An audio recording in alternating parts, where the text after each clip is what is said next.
Hi there, everybody. Brian here from quantlabs.net. Wednesday, May 15th, 6:30 my time, Eastern Standard.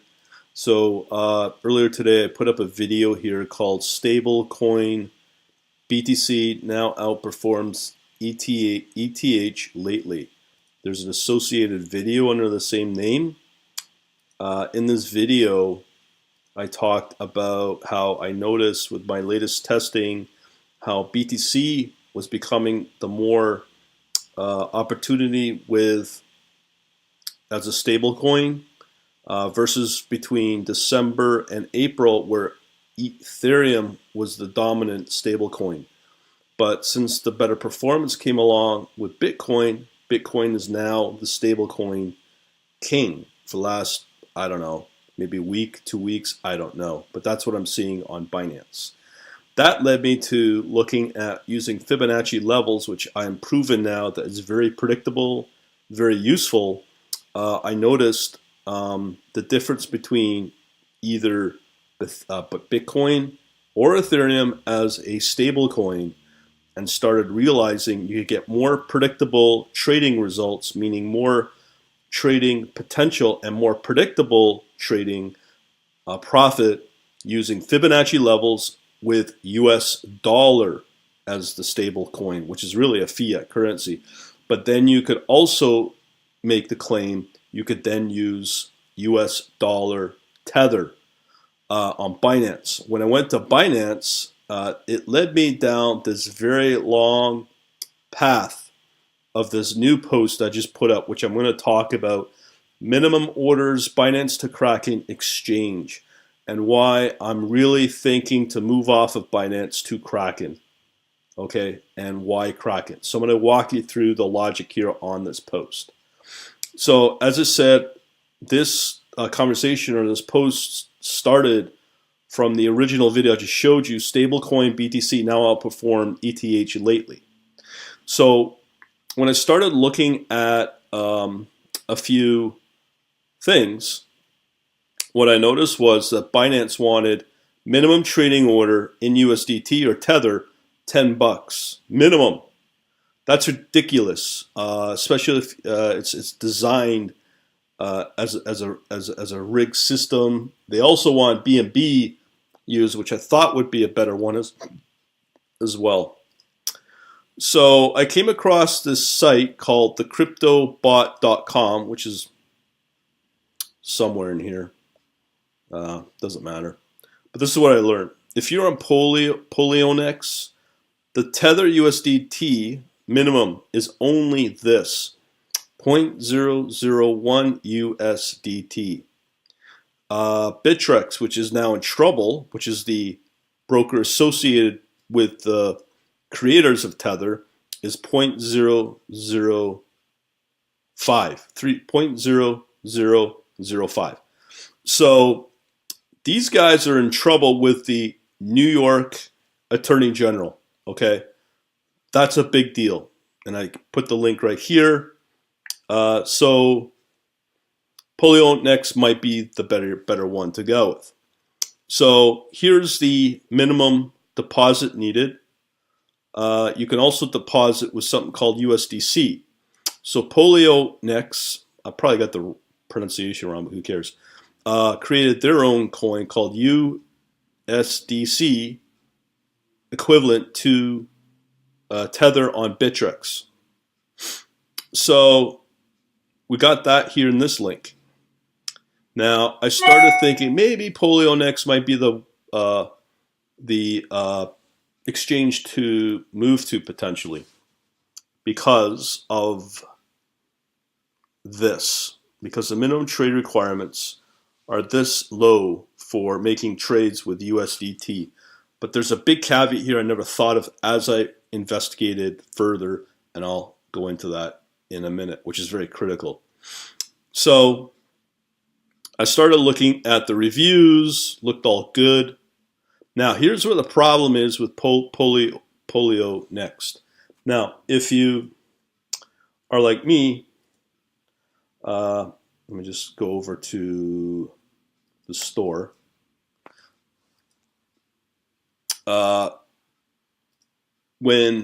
If you are using this Python course that I have. This is another factor that if you're not using an API, specifically the Python course where I introduced this Python package called CCXT, that also saves me a lot of time. So in here we have a whole module on using CCXT for downloading, and right here.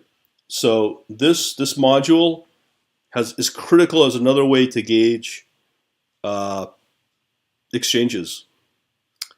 So when I went there and tested it to do a simple download, I was resulted with nothing.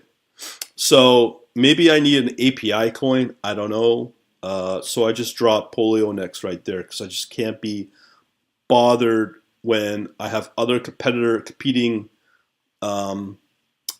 exchanges that make it easier for me to test if they're reliable or not. So another big beef I had was they want you to provide ID. With all the hacking going on, with all that, I don't trust a lot of places with my ID. Okay, that's what they're after, really. I think they're after the identity theft. So if your ID is posted somewhere in a server on one of these exchanges, you're screwed on the identity theft. So I provide it as much as little as possible. So here I came to this website. This one was quite interesting because, I believe in advantages of anonymous exchanges. So this headline, best anonymous Bitcoin exchanges, caught my eye. So the only ones that came up were BitMEX and HitBTC that were worth looking at. So, as I did, mention it here. See here it says HitBTC has potential, and right now it's trading. It's much larger than Binance. BitMEX is more of a derivative market, like a futures contract. So I'm not interested in trading like that. So, if you're trying to trade traditional symbol names like that I usually do, like Ethereum, or let's say Ethereum against Bitcoin, or I don't know, Monero against Ethereum, so and so on. This is not the place to do that. You will not be able to do that.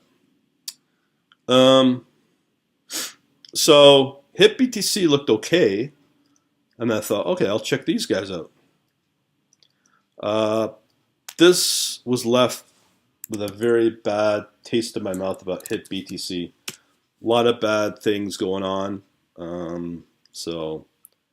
All this stuff about high withdrawal fees and that was enough to make me go, nope, no on HitBTC. So that left me with pretty well 2 exchanges to work with. Now, with this link I provided on minimum USDT orders, it said that Kraken was $5. So remember that Binance is $10, Kraken's $5. So at least it makes it a little more palatable with Kraken. So when I looked at Kraken, first thing I look at is what are the requirements of Kraken for verification on who you are. So it's very simple. So let me show you. This is on the Kraken site here. So there's 3 levels. Starter, which I'd easily fall into here. All you need to do is provide the 2FA, which is like authentication, like Google Authenticator or whatever they use. No problem.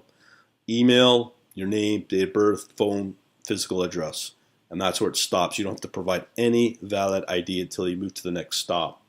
And this limitation of $2,000 Bitcoin a day, I ain't going to worry about it. If I could make $2,000 in Bitcoin a day, man, I wouldn't be doing these videos. because we'd be talking, man, 16, was it currently at 16,000 a day or whatever, doesn't matter. So Kraken looked pretty good on that level.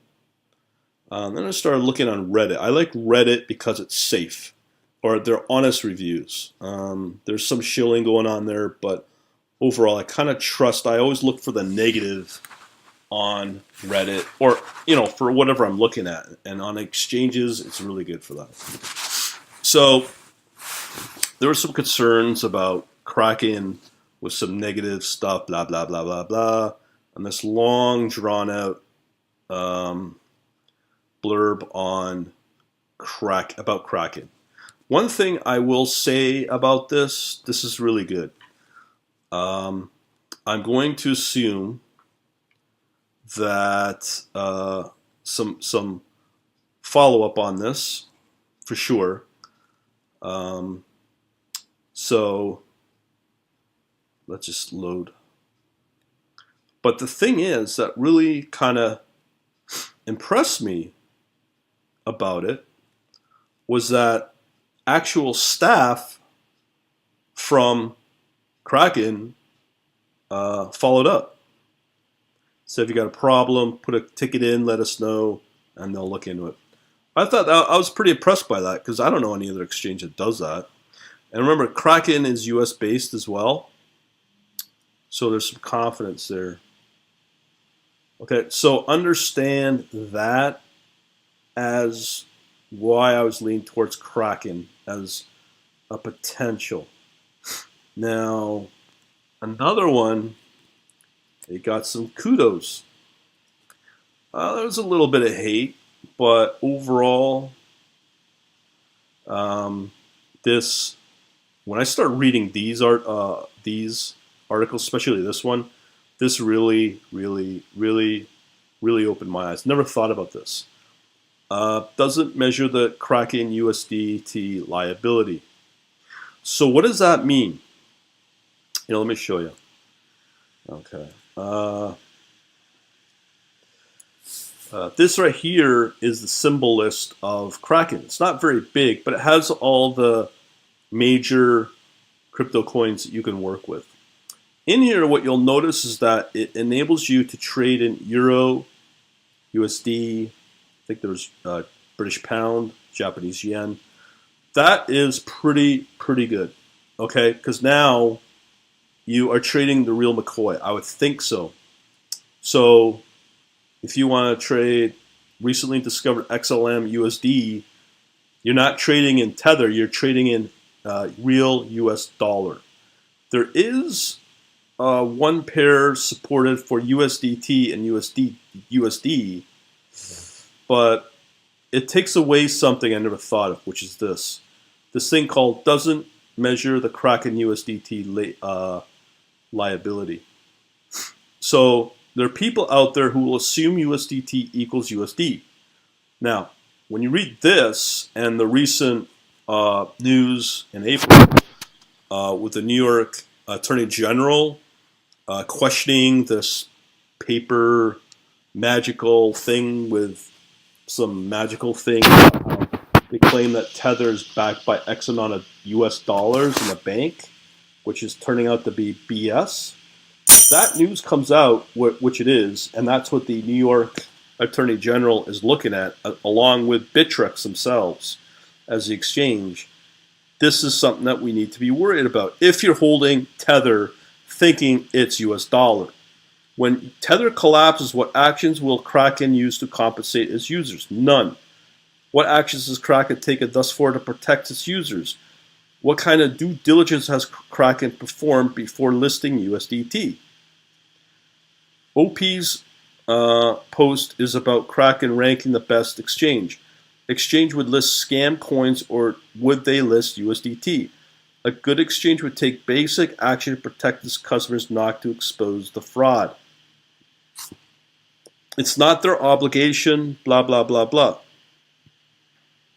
But then there was another follow-up saying, well, if you're holding USDT and it does collapse, those holdings you have in US dollar Tether will become worthless. Okay, so if you're on another exchange like Binance that has US dollar Tether, and you put all your effort and all your strategy to hold all that capital or money in Tether, thinking you're safe, and it's not, the Tether collapses, what will the exchange do to recover those losses for their customers? I don't think they will. So again, let me just show you the symbol list of Kraken. Do you see US dollar Tether outside of this one pair there? No. What they do, it's real currency. It's real. It's real. Well, I'm thinking it's fiat currency for that pair. So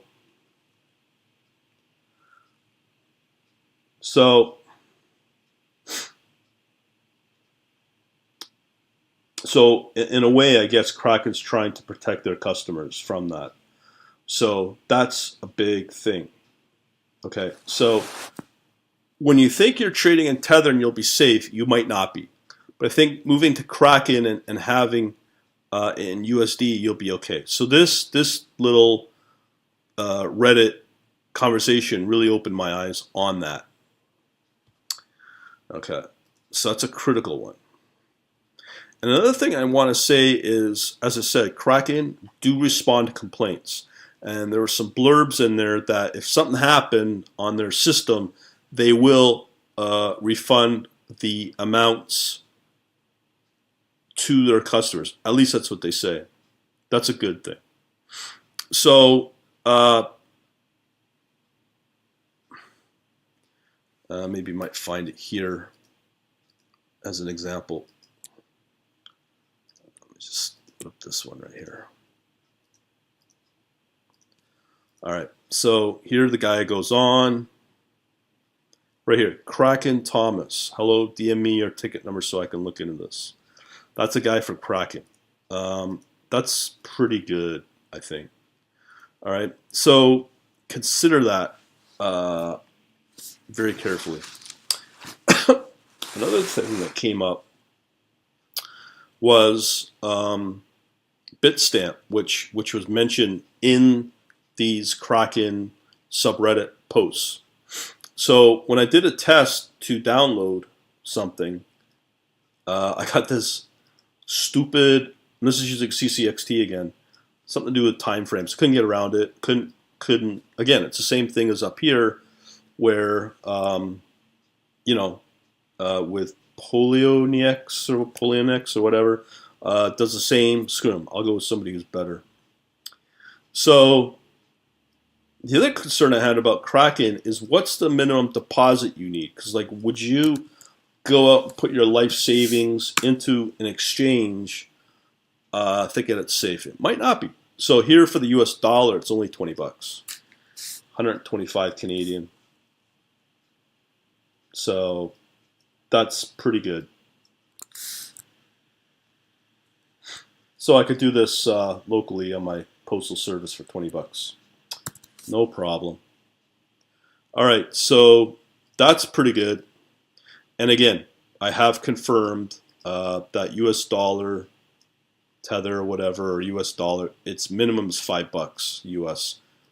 Good enough. So that's why I'm probably going to move over to Kraken. And we've not even talked about on Binance that big 40+ million loss on Binance. But the thing that really got me was this $10 minimum. Yes, you could go with these Polionex or Bittrex for less than $1, but why bother? Kraken seems to have a pretty good reputation. Their support seems to be adequate. So I might move over. The next test is to ensure when I do a test, because there were complaints with Kraken how the fills were very slow.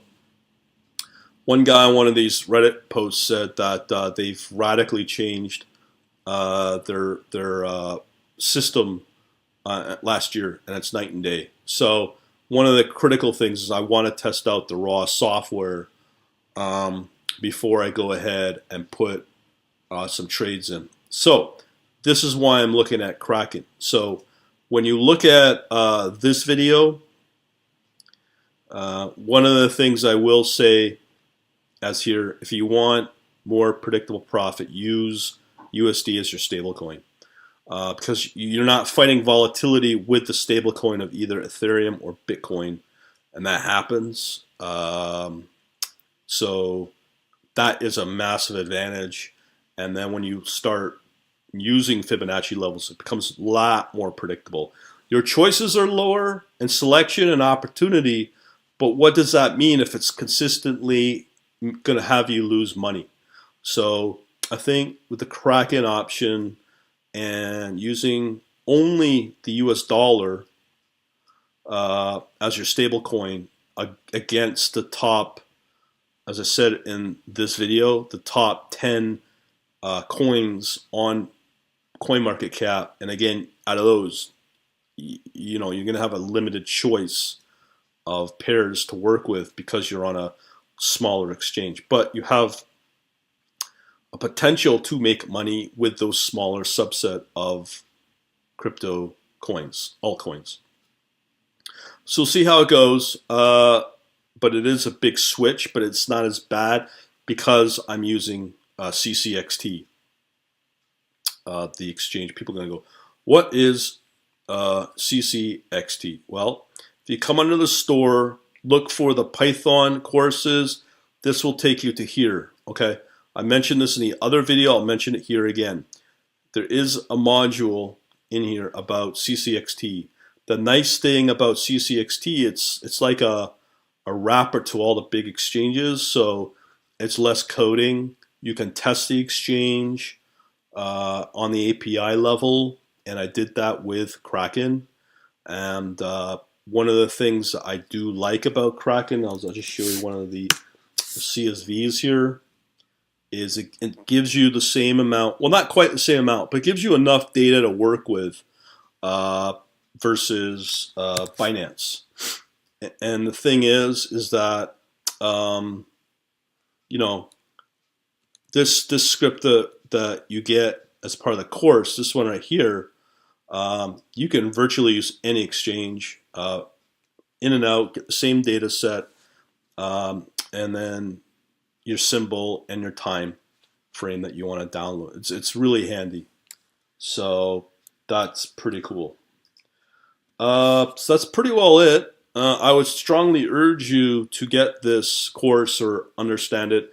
This is not about learning Python. This is about building a infrastructure of scripts that you have available with a framework to be able to adjust to regime changes in the market, as what's happened in the last month and the latest discovery I made today. And when you watch this video here, again, stablecoin BTC now outperforms ETH lately, you'll see what I mean. You can't argue with the data. You cannot argue with the charts that you see in that video. And you want to work with, now that I discovered this mention about Tether versus real fiat currency of USD as your value store on the exchange if Tether does die because of this New York Attorney General investigation.